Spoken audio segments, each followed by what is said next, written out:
Hey, you guys, I hope you're doing well. I'm bringing you, and in case you missed it, it is January 19th, 2025. And I had started watching this a couple days ago, so now I just want to share with you what I found out. So her name is Tawana Butts. This is Jarvis Butts' sister. Now, I do understand that the courts have a job to do, but I will tell you one thing.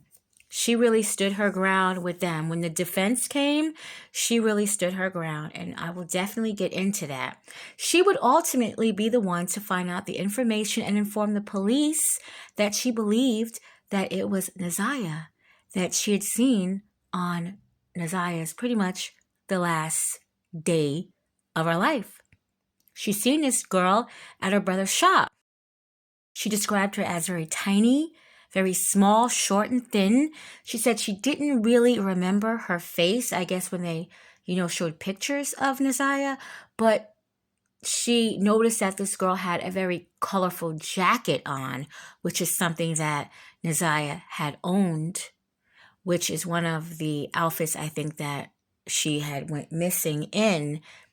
Now, she said she also noticed that the girl kept getting in and out of the car. That's a distraction. Anyone would notice if someone kept getting in and out of a car, and she noticed that. But anyway, it was just pretty much fouled in the back of her head, and it kind of just stayed there. So she was really heading down to her brother's shop because she was having some car issues, and he was going to take a look at it for her and I guess see what he could do about her car, and he doesn't charge her. So it's a win-win. You can't go wrong with that, right? So it would be later on that, someone had sent her a podcast. She didn't really go into what the podcast was saying, but either they was talking about the missing girl or they was talking about Jarvis. So ultimately, she's seen this podcast and she called around to the aunt, the baby mama, and she discussed some more information. And that's when she would call the police and say, look, I think, I seen Naziah at, my brother's shop. Now I could tell it hurt her. It hurt her a lot because during her testimony, though she stood strong, she didn't stumble, she didn't stutter, she was very matter of fact, and she said what she knew. But she cried a little. You can kind of tell she was having a hard time dealing with this. I mean, this is her brother. And I know she heard what her brother had did to his own 4-year-old daughter, giving her chlamydia, and he had to do some time for that. She also seems like the type of woman who would make sure that knowing this information, she probably wouldn't allow this man really around her daughters or her granddaughters, if she has any, I don't know. But it just seems like that to me. But she did what she needed to do. She did. She knows her brother is some type of pedo, and now he could ultimately be a murderer. That is crushing if you knew that your brother had done something like that. Would I turn my brother in if he was guilty of some shit like this? Hell fucking yeah. I definitely would. I wouldn't even think not to do anything but turn him in. So the defense actually said, you're not particularly close to your brother, are you? She said that they're not close and they're not distant. That's her brother. And you know what? I feel the same way about my brother too. We're not distant. We're not very close, but we're not distant either. So, I mean, they were trying to really act like she was the one, on the stand when she is on there because she gave the information, So it kind of sucked that they tried to put her in that situation. But again, we know how the courts run and we know how they are. They even asked, was she close to his kids? First, I think they asked how many kids did Jarvis have. She said a lot, just like that, a lot. She had to actually take a couple minutes and count in her head. She said he had much more, but she knew of 8. It was 8 that she actually had some type of contact with them. Then I also remember they had asked her questions. Do you see other young kids at the shop? She said, yeah.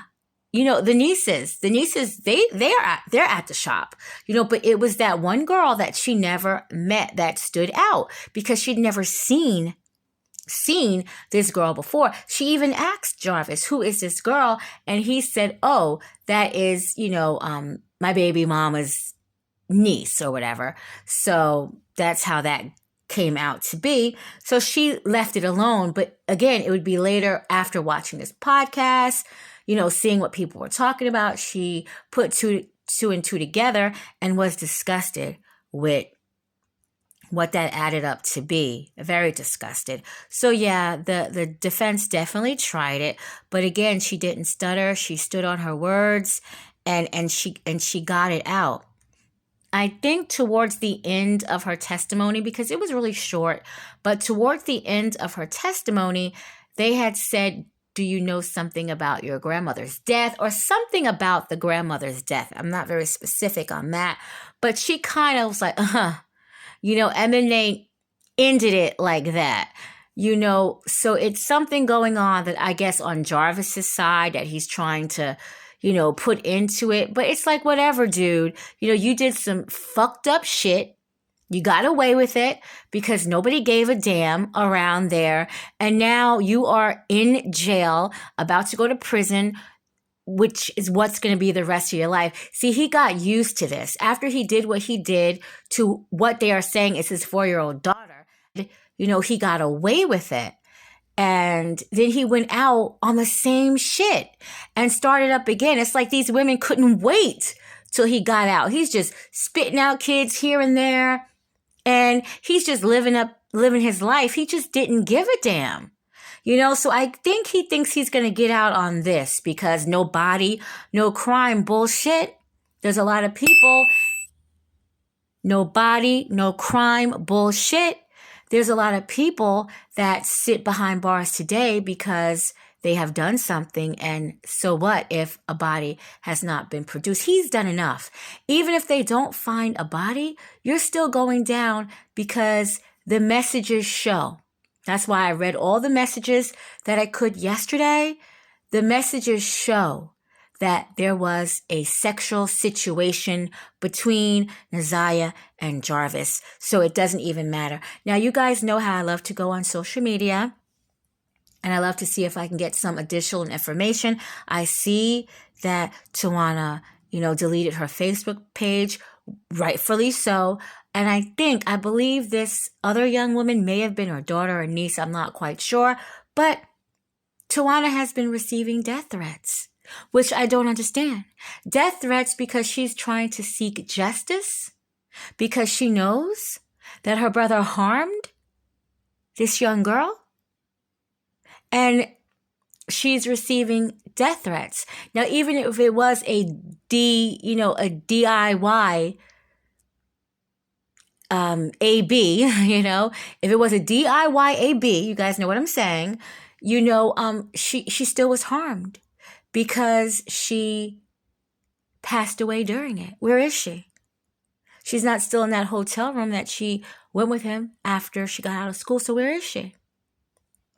He wasn't taking her there to get some PUSSY, what he loves saying in all the texts he was sending her. So where is she? Her clothes that she was wearing at school was found, by that water, that body of water right there, Rouge River or something like that. So where is she? Of course she's no longer here.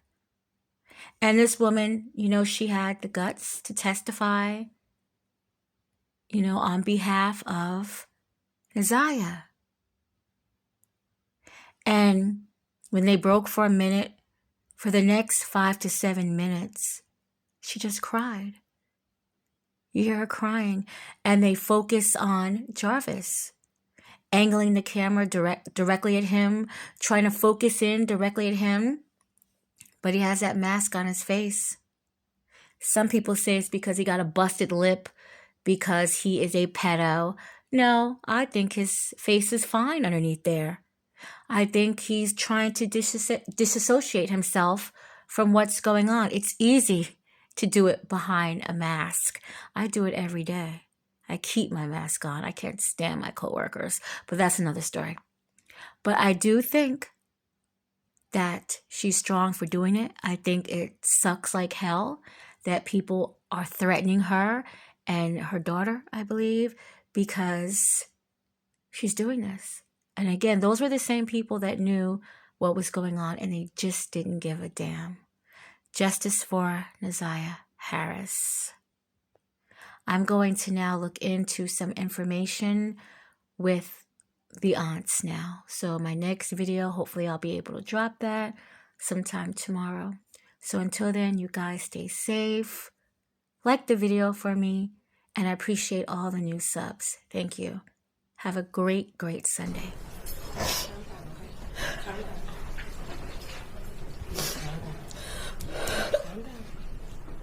gonna be alright.